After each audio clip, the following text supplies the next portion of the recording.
Bonjour à tous et bonjour à toutes. Une Alia Story ce matin avec un couple, une Alia Story en couple, puisque nous avons le plaisir de recevoir Charles et Evelyne Soulman. Bonjour. Bonjour. Merci d'être avec nous ce matin. Et c'est une Alia toute fraîche, puisque vous êtes en Israël depuis quelques mois, le 19 mars. Quand c'est encore frais, on a la mémoire de la date exacte. Donc, on va vous souhaiter bienvenue déjà en Israël. Et puis, on va retracer un peu votre parcours, un parcours qui part du nord de la France, puisque vous êtes originaire du nord de Lens, Lille. Moi de Lens. Et moi de Lille. Donc les deux, oui. Un couple du nord de la France. Voilà. On va parler de ces communautés aussi du nord de la France, puisque vous, Charles, vous avez été très impliqué, on va dire, dans la communauté juive, puisque vous avez été responsable du consistoire, vous avez aussi été vice-président du CRIF, vous l'êtes encore? Non, en fait, j'étais président de la communauté juive de Lille. D'accord. Pendant 9 ans, puis président régional de ce qui est devenu maintenant les Hauts-de-France. Et puis, vice-président du consistoire central. J'étais au bureau du consistoire depuis pas mal d'années. Et au titre de ma présidence régionale du CRIF, je suis avec voix consultative et non pas délibérative au bureau exécutif du CRIF. Donc une implication communautaire très importante. Evelyne, alors vous étiez celle qui derrière assurait tout l'intendance, on va dire, à la maison. Tout à fait. Et puis je l'étais beaucoup dans les repas, les réceptions, les choses qu'on devait prévoir à l'avance. Ouais. Et je m'occupais aussi de la petite enfance dans la communauté, pour les fêtes de Hanouka, pour leur faire des fêtes pour Purim. Et donc j'étais très active. Alors c'est vrai qu'on connaît bien en général ce qui se passe dans les communautés à Paris, région parisienne, les grandes communautés aussi de Marseille, du sud de la France. On connaît un peu moins bien la communauté juive du nord de la France. Alors d'abord, quelles sont les grandes communautés qui existent? Il y a Lille, Lens. Le consistoire régional du Nord a été créé en 1871 parce que les Juifs d'Alsace-Lorraine ne voulaient pas devenir allemands au moment de l'annexion de l'Alsace-Lorraine par l'Allemagne. Et il y a eu donc un premier grand rabbin du Nord qui a été nommé, grand rabbin Berman, qui a été nommé par le consistoire de France. Et ce consistoire régional du Nord comportait plusieurs départements, le Nord, le Pas-de-Calais, la Somme-et-l'Aisne. Alors bon, comme maintenant, on était des précurseurs, comme maintenant la région est devenue Hauts-de-France, alors on a dit qu'on est donc le consistoire régional et le CRIF régional des Hauts-de-France, même si l'Oise ne fait pas partie de... Mais comment vivent ces communautés? On a l'impression que ce sont des communautés un peu isolées quand même. Ou c'est une idée qu'on se fait? Non, c'est un très grand territoire. D'accord. Avec une communauté qui est vivante, qui est la communauté de Lille. On a une idée du nombre de personnes on peut considérer que en gros, on peut considérer qu'on a 600-700 familles pour l'ensemble des communautés régionales. Mais il y a des communautés qui sont maintenant presque en voie de disparition, comme la communauté de Lens, dont je suis issu, et qui était une très très très belle communauté, puisque la communauté de Lens, avant la guerre, 991 personnes, et 528 ne sont pas revenus de déportation. Et ensuite, beaucoup de jeunes de la communauté de Lens sont partis, soit en Israël, soit à Paris, soit ailleurs. Et aujourd'hui, on arrive à Lens, par exemple, à ne faire que célébrer Kippour, en faisant venir des Lubavitch. C'est-à-dire on n'a pas Minyan. Alors, il reste Lille, qui est une communauté active. Il reste Valenciennes, qui est une communauté moyennement active. Mais c'est un problème général en France. Il y a un remodelage actuellement géographique.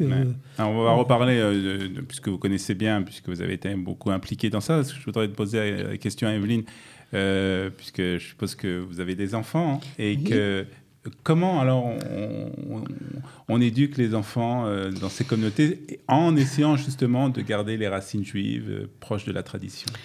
Pour nous, c'était pas un problème du tout parce que nous, on avait un amour inné d'Israël et nos parents nous avaient, après la Shoah, appris beaucoup de choses là-dessus. Donc, on s'est impliqué dans l'éducation de nos enfants, à leur donner vraiment une bonne idée d'Israël. On les a mis dans des mouvements de jeunesse parce qu'on pouvait pas faire trop des choses très religieuses. On n'avait pas les structures, mais on avait le dror, on avait des choses comme ça où nos enfants allaient et où ils fréquentaient beaucoup de jeunes comme eux, et ça leur a donné... C'est comme ça que vous avez transmis l'amour d'Israël, voilà, et l'amour d'être juif, et le bonheur. Hein. Donc, nos enfants, mon fils, plus, était tout de suite partant, parce que dès qu'il avait 7 ans, il disait « Maman, moi, je ne vivrai pas en France. Je veux partir en Israël et je serai un citoyen israélien. » On arrive à garder l'amour d'Israël en étant à Lille. On a toujours cette envie de se rapprocher d'Israël. Il y avait, je pense, enfin que comment dire, nous, on est des enfants de la Shoah, tous les deux, ma femme et moi, on a été des enfants cachés. Mon beau-père était un résistant important. Enfin, c'est lui qui a tué le responsable à Lyon allemand de la question juive. Et mon beau-père était un peu pessimiste et il a éduqué, enfin, on fait passer le message en tout cas de l'horreur de l'antisémitisme. Et pour nous, il n'y avait pas de discussion. Enfin, je veux dire, on était juifs, on avait quelque chose à transmettre. Et j'ai toujours trouvé, et Evelyne avec moi, que le judaïsme est magnifique à condition d'être à la fois tolérant et à la fois de le comprendre. Mais bon, sur le plan social et le plan humain extraordinaire. Et donc, c'était tout naturel. Alors, ce qu'il y a eu, c'est qu'à Lille, il y avait un Talmud Torah. Ben, nous, on n'avait pas, il n'y avait pas les écoles juives. Hein. Bien sûr, il n'y avait pas d'école juive. Bon, alors, il y avait le Talmud Torah. À partir du Talmud Torah... Donc, c'était le seul endroit où vous pouviez transmettre un peu de voilà, il y a le Talmud Torah, il y a les EI. Oui. Qui était, et il y avait le dror. Evelyne était au dror. Moi, j'étais au Bnei Akiva. Moi, j'étais à Lens. Non, il n'y avait pas trop de problème dans la maison entre le dror et le Bnei Akiva. Ça se passait bien. Ça s'est très bien passé. Alors, on va parler un peu aussi de votre carrière professionnelle, puisque vous êtes dirigé vers la médecine très tôt. Bah, chez nous, c'était un peu simple. D'accord. C'est-à-dire que soit médecin, le père... soit médecin. Non, soit médecin, soit dans les schmatas. Et mon père... Moi, je voulais faire des maths et de la physique. Mon père... à l'époque, on ne discutait pas. Hein. Et donc, c'était médecine. Bon, donc, comme c'était médecine, mais que moi, je voulais faire des maths, j'ai fait des maths et de la médecine. D'accord. Ce qui m'a amené à m'orienter vers... J'étais enseignant de biophysique, ce qui m'a amené à m'orienter vers la radiothérapie, vers la physique des radiations. Alors, on parle de quelle année à peu près? Parce qu'aujourd'hui, c'est vrai que quand on dit biophysique, c'est quelque chose qu'on connaît bien, c'est des mots qu'on connaît bien, mais c'est...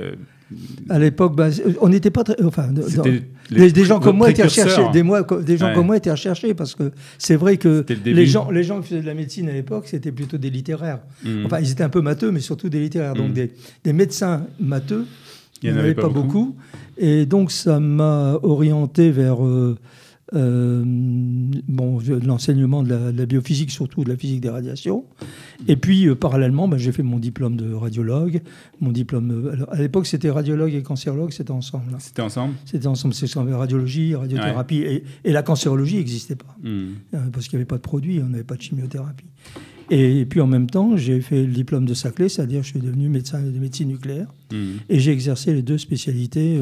Alors donc, vous avez vu toutes les évolutions dans ce domaine au cours des années, puisque je suppose que lorsque vous avez débuté, c'était les balbutiements seulement, et ensuite vous avez vu vraiment les évolutions dans ce domaine? Ce qu'on a vu, c'est en imagerie médicale, des progrès incroyables. Bon, moi, quand j'ai commencé, il n'y avait pas d'échographie, il n'y avait pas de scanner, il n'y avait pas d'IRM, enfin, il n'y avait rien du tout. Et la médecine nucléaire était aussi rudimentaire. On avait 3 images du foie sur un petit Polaroid, c'était rien du tout. Et donc ça, c'est la partie imagerie médicale qui a beaucoup évolué. Les traitements par les produits radioactifs. Et en cancérologie, il y a deux choses qui ont évolué parallèlement. C'est des traitements plus actifs. Malheureusement, on ne guérit pas tout le monde. Mais surtout, le problème de la qualité de vie. Ouais. Quand on pense que, quand j'ai commencé médecine, on donnait comme hormones aux dames qui avaient le cancer du sein, on donnait des hormones mâles, qui leur donnaient... une voix rauque, de la barbe, etc. Tout ça. Donc, quand on parle de cancer, on parle souvent de... Vous avez vu des bons... on parle essentiellement de survie, mais on oublie aussi tout le progrès considérable qu'il y a eu dans la qualité de la vie. Ouais. Dans la qualité de la vie, et c'est un sujet fondamental. Alors pendant ce temps-là, Evelyne, vous avez eu une petite activité aussi professionnelle, mais vous étiez plus avec les enfants, on va dire, l'éducation des enfants, et vous avez toujours dans l'éducation parlé d'Israël, en fait. Tout à fait, parce que, mes parents... Vous y allez aussi en Israël ? Oui, parce que j'ai une sœur plus jeune que moi qui s'est mariée très tôt quand j'ai eu mes enfants pratiquement et qui est partie en Israël. Donc j'étais venue déjà une fois avant et là ça a été une question de voir toujours ma famille, ma sœur et ses enfants quand elle les a eus. Donc je me suis toujours arrangée pour venir la voir tous les ans au moins 3 fois. Donc vous veniez en Israël régulièrement, vous connaissiez le pays. Et vous, parallèlement à ça, Charles, vous avez commencé une implication dans les milieux communautaires. On a vu le consistoire, CRIF. Qu'est-ce qui vous a poussé à faire ça, à entrer dans ça ? C'est un peu particulier. C'est-à-dire qu'à partir du moment où, d'abord j'ai fait mes études, parce que préparer l'internat, préparer... la spécialité, préparer aussi les postes universitaires, tout ça, ça prend un certain temps, puis travailler, Et puis c'est à partir du moment où je pense où les enfants ont été impliqués. Je crois que c'est plus ça. Et à partir les enfants ont impliqué les enfants. C'est-à-dire que quand les enfants ont été au Talmud Torah, le président de la communauté de l'époque, il vient de décéder, paix à son âme, Jacques Malamé, me dit est-ce que vous ne voudriez pas prendre la direction de la commission culturelle, why not? Et puis c'est comme ça que c'est parti. Et je dois dire qu'être président de communauté, quand on fait bien les choses, c'est passionnant parce que moi, j'allais pas à une bar mitzvah, donner un petit livre et ça. En même temps, je faisais un commentaire de la paracha. Et donc, j'ai beaucoup appris en tant que président.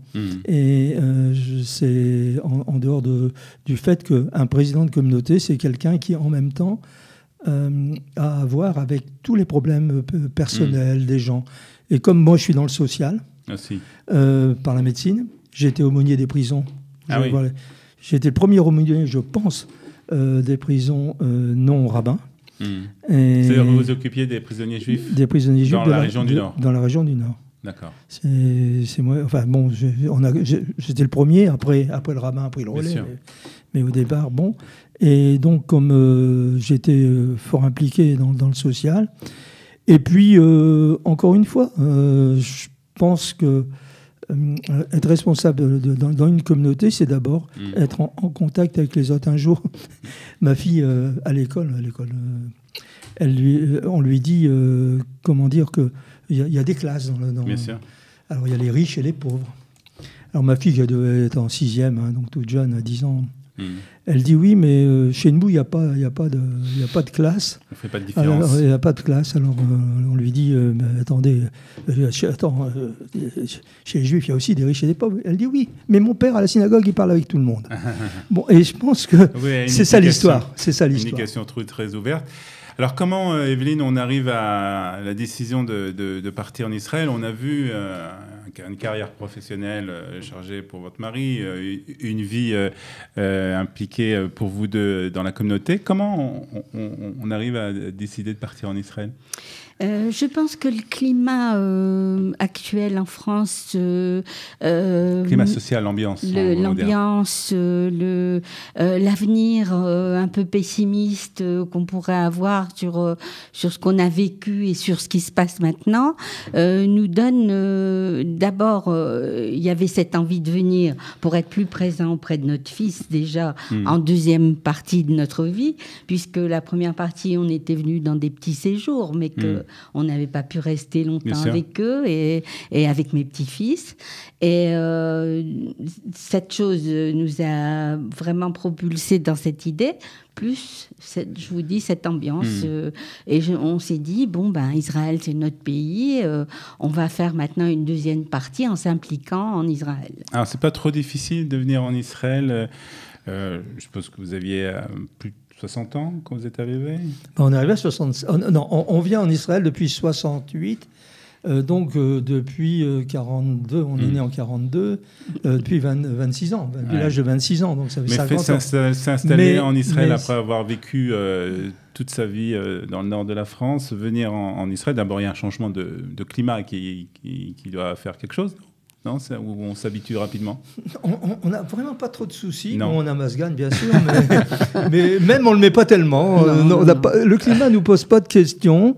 Le problème, on a, grâce au fils, tout a été facile pour la Théodat Zéhoud, pour le passeport, etc. C'est plus facile. Bon, parce que pour le permis, puis quand il y a un problème, bon, ils sont présents. Ils sont présents.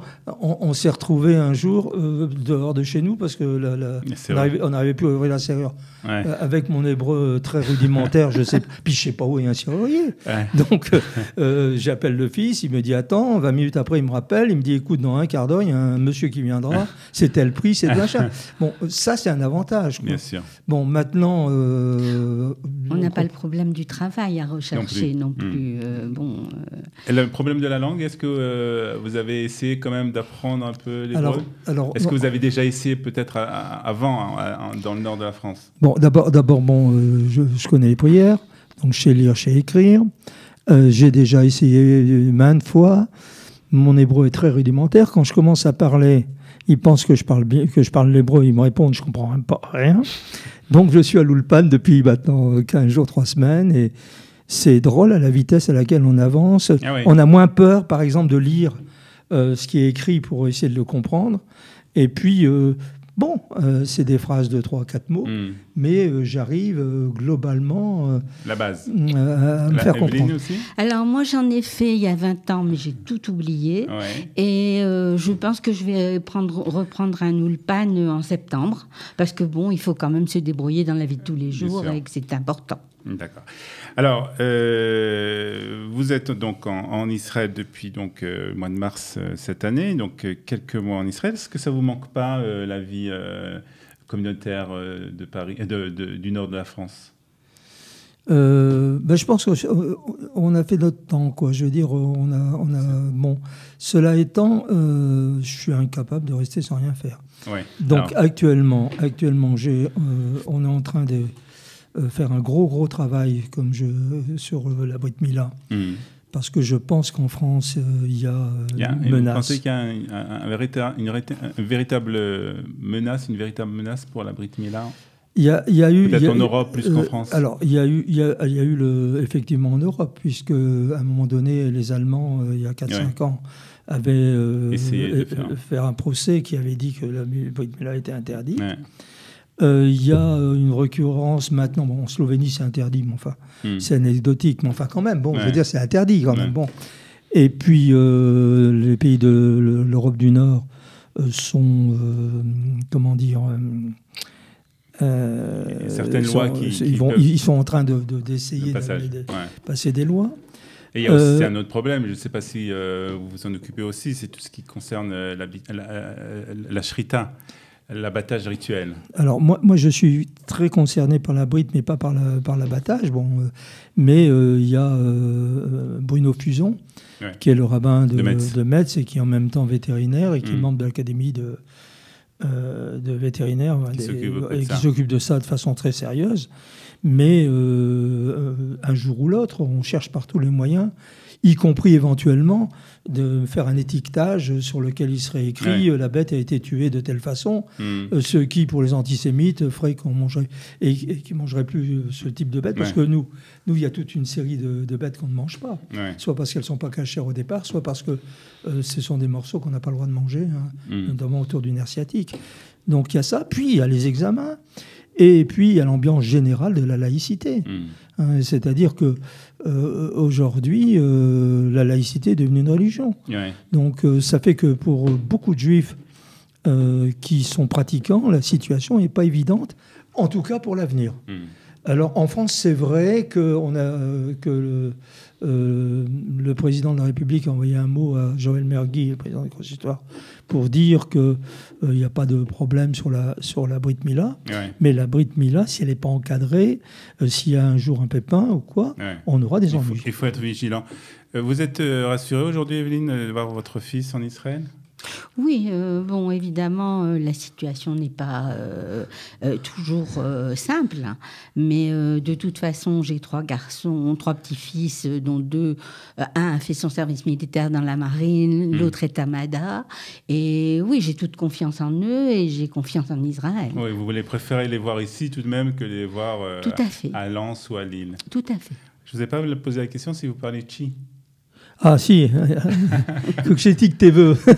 Ça veut dire qu'est-ce que tu veux? D'accord. Duksheti. Alors comment on dit au revoir? Non, parce que pour l'histoire, au revoir. Comment dire?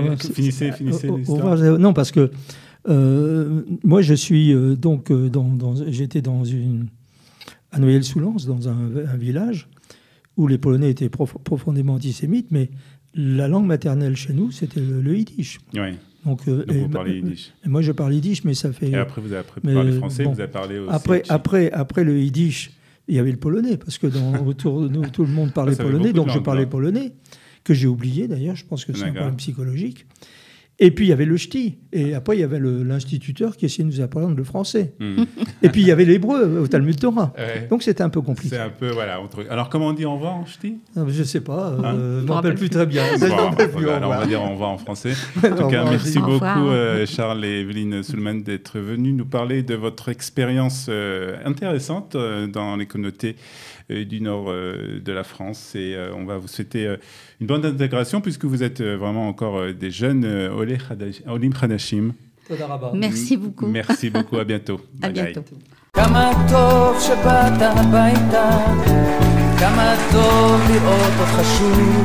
Ils ont relevé le défi de l'Alia. Studio Kalita vous raconte leur histoire. Alia Story, c'est vous, c'est nous.